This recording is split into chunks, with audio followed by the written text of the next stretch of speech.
Hi hello friends, എല്ലാ കൂട്ടുകാർക്കും പുതിയൊരു റിവ്യൂയിലേക്ക് സ്വാഗതം.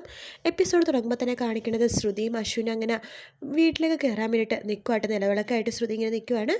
ആ സമയം അവിടെ കുറച്ച് അരിയും സാധനങ്ങളൊക്കെ പാത്രത്തിൽ വെച്ചിട്ടുണ്ട്. അത് തട്ടിയിട്ട് ശ്രുതി കയറാൻ പോകുമ്പോഴേക്കും അഞ്ജലി പറയുന്നുണ്ട്, നിൽക്ക് നിൽക്ക്, ഈ വീട്ടിൽ കുറച്ച് ആചാരങ്ങളും ചടങ്ങുകളൊക്കെ ഉണ്ട്. ഇതിന് ശേഷം ഭർത്താവായിട്ടുള്ള അശ്വിൻ വേണം, കുഞ്ഞൻ വേണം, നിന്നെ പൊക്കിയെടുത്ത് അകത്തേക്ക് കൊണ്ടുപോകാൻ. ചേച്ചി എന്തൊക്കെയാണ് അതിൻ്റെ ആവശ്യമൊന്നുമില്ല എന്ന് അശ്വിൻ പറയുമ്പോൾ, അതൊക്കെ നീയാണോ തീരുമാനിക്കണത്? മുത്തശ്ശി വേണമെങ്കിൽ പറയട്ടെ അങ്ങനത്തെ ആചാരം ഇല്ലെന്ന്.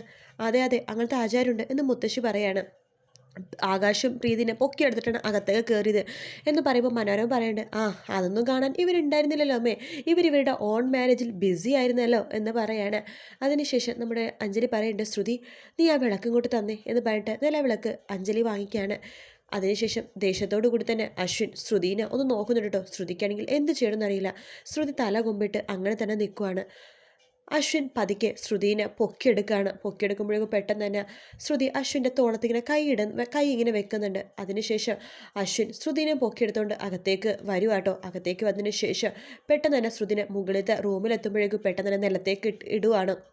ഇട്ട് കഴിയുമ്പോഴേക്കും ശ്രുതിയുടെ ആ ഒരു കമ്മൽ അശ്വിൻ്റെ മേത്തേക്ക് ഇങ്ങനെ കൊളുത്തി പിടിക്കുക കേട്ടോ. ശ്രുതിക്കാണെങ്കിൽ ആ കമ്മൽ കാരണം അശ്വിൻ്റെ നെഞ്ചിൽ നിന്ന് ഇങ്ങനെ പറഞ്ഞു വരാൻ പറ്റുന്നില്ല. അതായത് നെഞ്ചിലാണെങ്കിൽ കൊളുത്തി പിടിച്ചിരിക്കണം ഷർട്ടിൽ.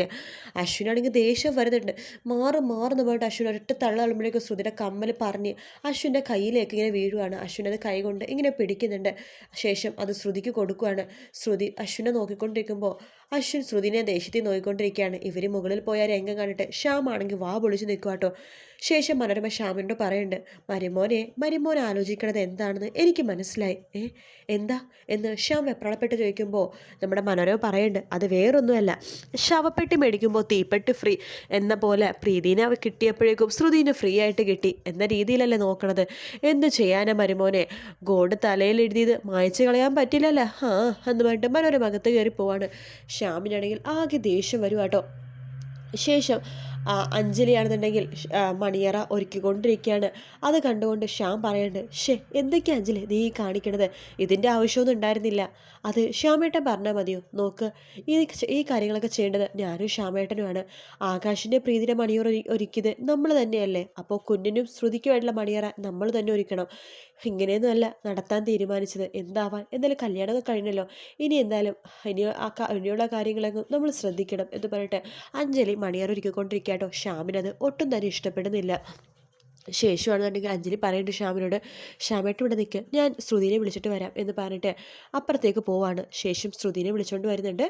ശ്യാമിൻ്റെ കയ്യിൽ ഒരു ഗ്ലാസ് പാലുണ്ട് കേട്ടോ. അങ്ങനെ ശ്രുതിയുടെ കയ്യിലേക്ക് ആ പാല് ഗ്ലാസ് അഞ്ജലി കൊടുക്കുകയാണ്. ശ്രുതി നീ ഇവിടെ നിന്നോ കേട്ടോ, ഞങ്ങൾ പോയിട്ട് കുഞ്ഞിനെ വിളിച്ചിട്ട് വരാം എന്ന് അഞ്ജലി പറയാണ്. ആ സമയത്ത് ശ്യാം ശ്രുതിനെ ഒരു നോട്ടം നോക്കുന്നുണ്ട്. ശ്രുതിക്കാണെങ്കിൽ ദേഷ്യം വരും കേട്ടോ. ശ്രുതി അപ്പം തന്നെ മുഖം അങ്ങോട്ടേക്ക് മാറ്റി അപ്പുറത്തേക്ക് നോക്കിക്കൊണ്ടിരിക്കുകയാണ്. വാ ശ്യാമേട്ട, നമുക്ക് കുഞ്ഞിനെ വിളിച്ചിട്ട് വരാം എന്ന് പറഞ്ഞിട്ട് അഞ്ജലിയും ശ്യാമും കൂടി മുറിയുടെ പുറത്തിറങ്ങുമ്പോഴേക്കും നമ്മുടെ അശ്വിൻ അങ്ങോട്ടേക്ക് വരുന്നുണ്ട്. കുഞ്ഞിനെത്തിയാലോ എന്ന് പറഞ്ഞിട്ട് അഞ്ജലി ശ്യാമ വാ ശ്യാമേട്ട എന്ന് പറയണം. ആ സമയത്ത് ശ്യാം ശ്രുതിനെ തന്നെ ഇങ്ങനെ നോക്കിക്കൊണ്ടിരിക്കുക കേട്ടോ. അത് കാണുമ്പോഴേക്കും അശ്വിന് വല്ലാതെ ദേഷ്യം തോന്നുവാണ്. അശ്വിൻ പെട്ടെന്ന് തന്നെ റൂമിലേക്ക് കയറിയതിന് ശേഷം വാതിൽ കൊട്ടിയടക്കുവാണ്. അതായത് ശ്യാമിൻ്റെ മുഖത്ത് ഒരു അടി കിട്ടുന്ന പോലെ രീതിയിൽ വാതിലടച്ചിട്ട് അകത്തേക്ക് കയറുവാട്ടോ. ഇതെന്തൊക്കെയാണ് കാണിച്ചു വെച്ചിരിക്കുന്നത്, നോൺസെൻസ്, വാട്ട് ദ ഹെൽ എന്നൊക്കെ പറഞ്ഞിട്ട് അശ്വിൻ അകത്തേക്ക് കേട്ട് ആ മണിയറയൊക്കെ ഒന്ന് സൂക്ഷിച്ച് നോക്കുവാണ്. ദേഷ്യത്തോടു കൂടി തന്നെ ശ്രുതിനെ നോക്കുന്നുണ്ട്.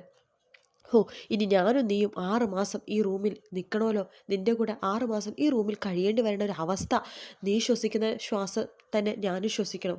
എനിക്കത് ആലോചിക്കാൻ തന്നെ വയ്യ എന്ന് പറയുമ്പോൾ ശ്രുതി പറയുന്നുണ്ട്, ഇത്ര കഷ്ടപ്പെട്ട് നിങ്ങൾ എന്നെ കല്യാണം കഴിച്ചത്, എനിക്കും നിങ്ങളുടെ കൂടെ ഈ വീട്ടിൽ താമസിക്കാനോ അല്ലെങ്കിൽ നിങ്ങളുടെ ഭാര്യ പദവി ഏറ്റെടുക്കാനോ ഒന്നും തന്നെ എനിക്കും താല്പര്യമില്ല എന്ന് ശ്രുതി പറയുമ്പോൾ അശ്വിൻ പറയുന്നുണ്ട്, അതെനിക്ക് നന്നായിട്ടറിയാം, നിനക്ക് എവിടെയാണ് എങ്ങനെയാണ് ജീവിക്കേണ്ടതൊക്കെ ആഗ്രഹമെന്നൊക്കെ എനിക്ക് നന്നായിട്ടറിയാം. അത് നടക്കില്ല മോളെ, ഒരിക്കലും അത് നടക്കില്ല. നീ ആഗ്രഹിച്ച പോലെ ഒരാളുടെ കൂടെ ജീവിക്കാൻ നിന്നെ ഞാൻ സമ്മതിക്കില്ല. എൻ്റെ കൂടെയും ജീവിക്കേണ്ട, നീ അവിടെയും ജീവിക്കേണ്ട എന്ന് പറയാണ്. ശ്രുതിക്കാണെങ്കിൽ എന്ത് ചെയ്യണമെന്നറിയില്ല. ഇതിന് മാത്രം എന്ത് തെറ്റാ ഞാൻ നിങ്ങളുടെ അടുത്ത് ചെയ്തത് എന്ന് ശ്രുതി വീണ്ടും ചോദിക്കുമ്പോഴേക്കും, നീ തെറ്റൊന്നും ചെയ്തില്ല അല്ലേ, നിനക്കൊന്നും അറിയില്ല അല്ലേ എന്ന് പറഞ്ഞിട്ട് അശ്വിൻ ദേഷ്യത്തോടു കൂടി തന്നെ നോക്കുകയാണ്. എന്തായാലും നീ എൻ്റെ കൂടെ ഈ റൂമിൽ കഴിയാമെന്ന് ഒരിക്കലും വിചാരിക്കേണ്ട, എൻ്റെ ഭാര്യയായിട്ട് നിന്നെ ഒരിക്കലും അംഗീകരിക്കത്തുമില്ല എന്ന് പറഞ്ഞിട്ട് അശ്വിൻ പെട്ടെന്ന് തന്നെ ശ്രുതിനെ കയ്യിലിങ്ങനെ പിടിക്കുകയാണ് ദേഷ്യത്തിൽ. ശ്രുതി എന്താണെന്ന് ചോദിക്കുമ്പോഴേക്കും അശ്വിൻ ദേഷ്യത്തിൽ കൈ പിടിച്ചിട്ട് പുറത്തേക്ക് കൊണ്ടുപോകാട്ടോ. പുറത്തേക്ക് കൊണ്ടിട്ട് ആ ബാൽക്കണിയിൽ നിർത്തുവാണ്. എന്നിട്ട് പറയുന്നുണ്ട്, ഇനി മുതൽ നീ താമസിക്കാൻ പോണത് ഇവിടെയാണ്, ഈ ബാൽക്കണിയിൽ. ഈ 6 മാസം നീ ഈ ബാൽക്കണിയിലാണ് കഴിയേണ്ടത്, കേട്ടല്ലോ എന്ന് പറഞ്ഞിട്ട് ബാൽക്കണിയിൽ ശ്രുതിനെ നിർത്തിയതിന് ശേഷം വാതിൽ അടയ്ക്കുവാണ് ബാൽക്കണിയിൽ. ശ്രുതി ആ പാല് ഗ്ലാസ്സായിട്ട് വളരെ വിഷമത്തോടു കൂടി തന്നെ അവിടെ അങ്ങനെ നിൽക്കുവാട്ടോ കുറച്ച് നേരം. അതിനുശേഷം ആ പാല് ഗ്ലാസ് കയ്യിൽ പിടിച്ചുകൊണ്ട് അവിടെ തന്നെ ഇരുന്ന് പൊട്ടിക്കരഞ്ഞുകൊണ്ടിരിക്കുകയാണ്. അശ്വിൻ അകത്തേക്ക് കയറുന്നുണ്ട്. അകത്തേക്ക് കയറിയിട്ട് റൂമിൽ അലങ്കരിച്ചിരിക്കുന്ന ആ ഒരു മണിയറ അലങ്കരിച്ചിരിക്കുന്ന പൂക്കളും അതുപോലെ തന്നെ പഴങ്ങളും എല്ലാം നിലത്തിട്ട് ഉടയ്ക്കുവാണ്. തലോണയും ബെഡ്ഷീറ്റൊക്കെ വാരി വലിച്ചെറിഞ്ഞിട്ട് ഭ്രാന്ത് പിടിച്ച പോലെ അശ്വിൻ ഇങ്ങനെ കാണിക്കുക കേട്ടോ. ശേഷം അശ്വിൻ അവിടെ ഒരു കസേരയിൽ ഇരിക്കുകയാണ്. ഇരുന്നതിന് ശേഷം അശ്വിൻ ആലോചിക്കുകയാണ്, കുറച്ച് നാളുകൾക്ക് മുമ്പ് ഇവർ കാട്ടിലകപ്പെട്ട് പോയപ്പോഴേക്കും അശ്വിൻ ഇതുപോലെ തന്നെ ശ്രുതിനെ നിലത്തിരുത്തിയിട്ട് കട്ടിലിൽ കിടന്നുറങ്ങിയതിന് ശേഷം രാവിലെ എഴുന്നേറ്റപ്പോഴേക്കും ശ്രുതി ഐസ് പോലെ മരവിച്ച് പനി പിടിച്ച് കിടന്നിരുന്നല്ലോ. അതുപോലെ എങ്ങാനും ശ്രുതിക്ക് സംഭവിക്കുന്ന ഒരു ടെൻഷൻ തോന്നുവാണ് അശ്വിന്. അതുകൊണ്ട് തന്നെ അശ്വിന് സുഖമായിട്ടൊന്ന് കിടന്നുറങ്ങാനോ ഇരിക്കാനോ ഒന്നിനും പറ്റുന്നില്ല. പെട്ടെന്ന് തന്നെ അലമാരയിൽ നിന്ന് ഒരു വലിയൊരു പുതപ്പെടുത്തുകൊണ്ട് വരുവാണ്. ശേഷം ബാൽക്കണി തുറക്കുവാണ്. ബാൽക്കണി തുറക്കുമ്പോൾ ശ്രുതി അവിടെ തന്നെ പൊട്ടിക്കരഞ്ഞുകൊണ്ടിരിക്കുന്നുണ്ടാവും കേട്ടോ. എന്നിട്ട് ആ പുതപ്പ് ശ്രുതിയുടെ മുഖത്തേക്ക് വലിച്ചെറിഞ്ഞിട്ട് വീണ്ടും വാതിലടയ്ക്കുകയാണ്. ശ്രുതിക്കാണെങ്കിൽ ദേഷ്യം വരുവാണ്. ശ്രുതി ആ പുതപ്പ് അങ്ങനെ തന്നെ അപ്പുറത്ത് തന്നെ വെക്കുക കേട്ടോ. പിന്നീട് ആ പാല് ഗ്ലാസ് അവിടെ വെച്ചതിന് ശേഷം പൊട്ടിക്കരഞ്ഞുകൊണ്ടിരിക്കുകയാണ് ശ്രുതി. അശ്വിനാണെങ്കിൽ അകത്തേക്ക് കയറുകയാണ്. എന്ന് പറഞ്ഞിട്ട് അങ്ങോട്ടും ഇങ്ങോട്ടൊക്കെ നടക്കുന്നുണ്ട്. അശ്വിനോട് ഉറങ്ങാനും പറ്റുന്നില്ല കേട്ടോ, കാരണം ശ്രുതി പുറത്ത് കിടക്കുവാണല്ലോ. അശ്വിൻ അവിടെ കുറച്ചേരം ഇരിക്കുകയാണ് കട്ടിലിൽ. ശേഷം തനിക്കൊന്നുമില്ല, അവളവിടെ പുറത്തിരുന്ന് തനിക്കെന്താ എന്ന രീതിയിൽ ഒരു പുതപ്പെടുത്തിട്ട് അശ്വിനും പുതച്ച് കിടക്കാൻ വേണ്ടി ഒരുങ്ങുകയാണ്. പക്ഷെ അശ്വിന് ഉറക്കം വരുന്നില്ല. അങ്ങോട്ടും ഇങ്ങോട്ടും ചരിഞ്ഞും മറിഞ്ഞും അശ്വിൻ കിടക്കുകയാണ്. പക്ഷെ അശ്വിന് ഉറക്കമേ വരുന്നില്ല കേട്ടോ. ശ്രുതിയാണെങ്കിൽ ആ സമയം പുറത്തേക്ക് നോക്കിയിട്ട് പൊട്ടിക്കരഞ്ഞുകൊണ്ടിരിക്കുകയാണ്. എന്തൊരു വിധിയാണ് തന്നെ എന്ന് ആലോചിച്ചിട്ട് പൊട്ടിക്കരഞ്ഞുകൊണ്ടിരിക്കുകയാണ് ശ്രുതി. ശേഷം തല തൻ്റെ മേത്തേക്ക് തന്നെ ചാരി വെച്ചിട്ട് കിടന്നുറങ്ങുവാണ്. അശ്വിൻ കൊണ്ടുവന്ന പുതപ്പൊന്നും ശ്രുതി പുതയ്ക്കുന്നേ ഇല്ല കേട്ടോ. അത് ആ മൂലക്ക് തന്നെ മാറ്റി വെച്ചതിന് ശേഷം ആ തണുത്ത് വിറച്ചുകൊണ്ടിരിക്കുകയാണ് ശ്രുതി. ഇങ്ങനെ തണുത്തിങ്ങനെ കൈയും കാലക്കിങ്ങനെ വിറച്ച് പതുക്കെ ഇങ്ങനെ ഉറങ്ങാൻ പോണ പോലെ കണ്ണിങ്ങനെ അടച്ച് വെക്കുക കേട്ടോ. അശ്വിനാണെങ്കിൽ ഇതൊന്നും അറിയാത്ത പോലെ കൂസലില്ലാത്ത പോലെ കട്ടിലിങ്ങനെ ഇരിക്കുന്നുണ്ടെങ്കിലും അശ്വിനും ഉറങ്ങാനൊന്നും പറ്റുന്നില്ല.